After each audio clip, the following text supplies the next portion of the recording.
Welcome to the glorious ranks of the Emperor's Space Marine chapter, the Blood Angels. You come to us in our time of need. The devastation of Baal due to the foul tyrannid Xenos has left the Angels weakened. However, you are Primaris, the newest creation of our Lord. While your forming has made you the ultimate warrior, there is much to learn in the fires of war that simulations can't teach you. Thankfully, I come from the honourable chapter Robot Republic to show you how best to battle the enemies of the Imperium. So, aside from that perfect characterization of a Space Marine, what are we really here to talk about? Warhammer 40k Battlesector is a game that takes its inspiration from many different games, but at its core, it is a tactical turn-based RTS, which is a mouthful. There are many nuances to this game, and I am going to help you become the best fanatical warrior monk you can be. First things first, let's go over the basics of the game and how you build and command your armies. Now, this guide will primarily focus on the campaign as secondary game mode is not yet complete.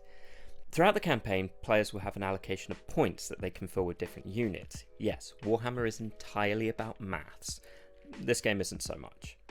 Now, the units you can have are unlocked as the game progresses, but there are always choices to make. You have to have the heroes in your force.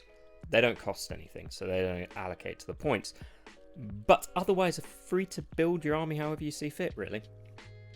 One important note here, there are two types of recruitment available. Players can select from new units or reinforcements. The difference is that reinforcements will probably have more levels, at least if they're ones who were in your army before, while the newer ones don't. However, the newer ones often come in the form of new units, while the reinforcements are only ones you had in your army before. If that sounds confusing, I know, it becomes pretty simple. An important note, it is important to be practical when deciding to add new units to the army. While it is tempting to only have heavy armour and plasma-wielding jet troopers, it wouldn't work very well.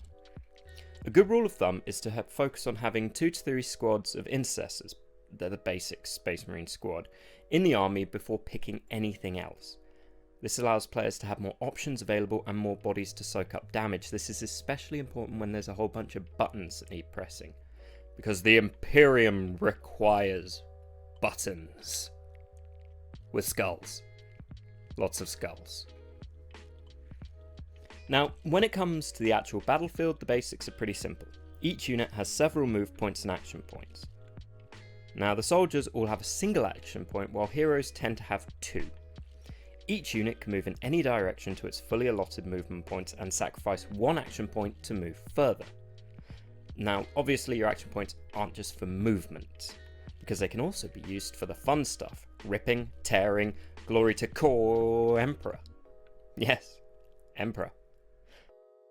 You can also use it to activate your special abilities, such as jump packs, but one of the best abilities is Overwatch, which, if you've ever played one of these games, you know what Overwatch does, but here it is important because it lowers your movement when you do it. So if you do Overwatch, you can't move as far, but you are defended. Players also have the choice to spend upgrade points on their heroes. These upgrade points are earned after every battle. You get a set number of them as well as some bonus objectives. Now, each of these points are shared between all of your heroes. The upgrades mainly focus on either upgrading specific troops, giving new weapons, or improving your actual men or your hero. Now, realistically, the best option you have is to actually get as many new weapons as you can because it will help you in the long run.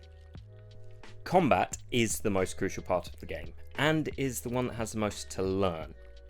So first things first, understanding the enemies of the Imperium man, especially the Tyranids. On the field of battle, the Tyranids have the same basic attributes as the Marines. They have a set amount of movement and action points that they can use to move and attack. The most important thing for the player to recognise is the different kind of opponents and how they work. The Xenos horde is varied, and possibly a ripoff of Alien. We don't talk about that. So the basic grunt units for the enemy are the Gaunts, which come in 2 varieties. Homogaunts are fast moving and equipped with long bladed claws. They'll dash towards the Marines and engage them in close combat. Termagaunts will instead focus on shooting a mass of acid at your Marines and pinning them down.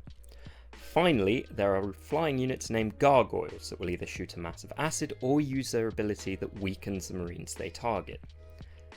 Gargoyles are incredibly irritating.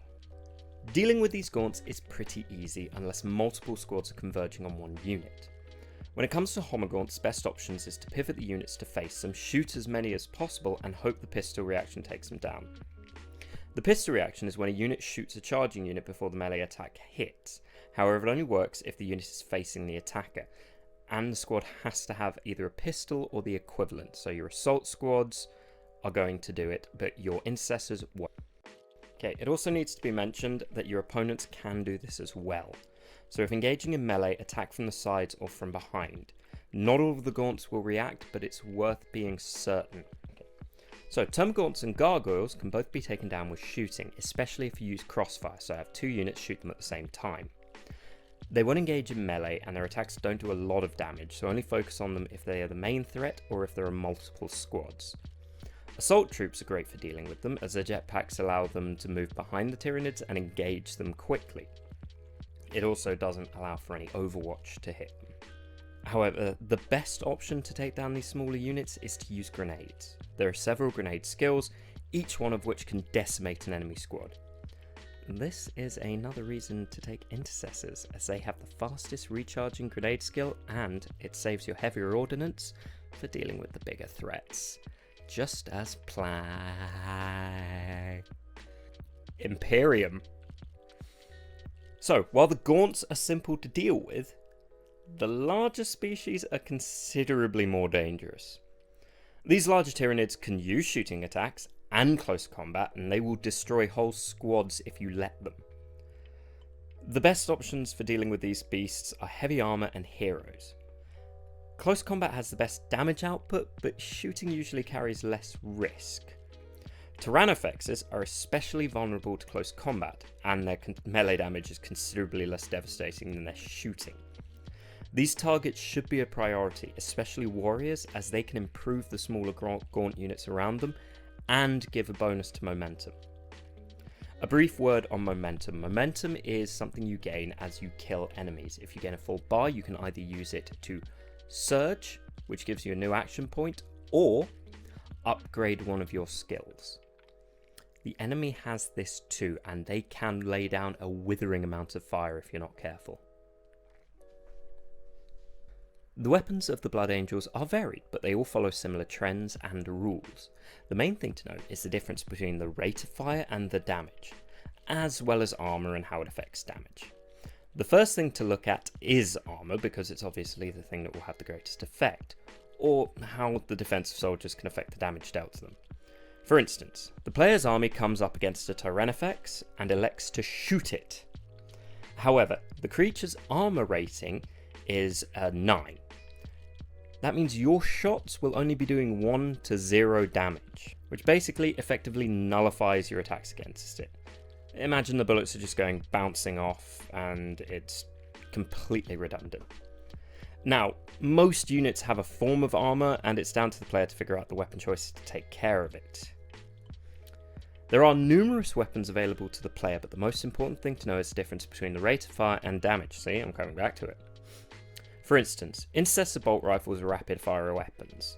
These types of gun are ideal for dealing with unarmoured hordes.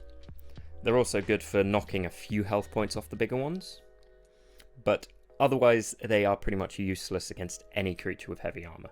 For that, the best option is something like a dreadnought armed with a melter gun, which has a high damage output but only fires a single shot, so it's useless against hordes. The one difference here is the close combat weapons, and these are a bit more complicated to use but overall more glorious for the Emperor.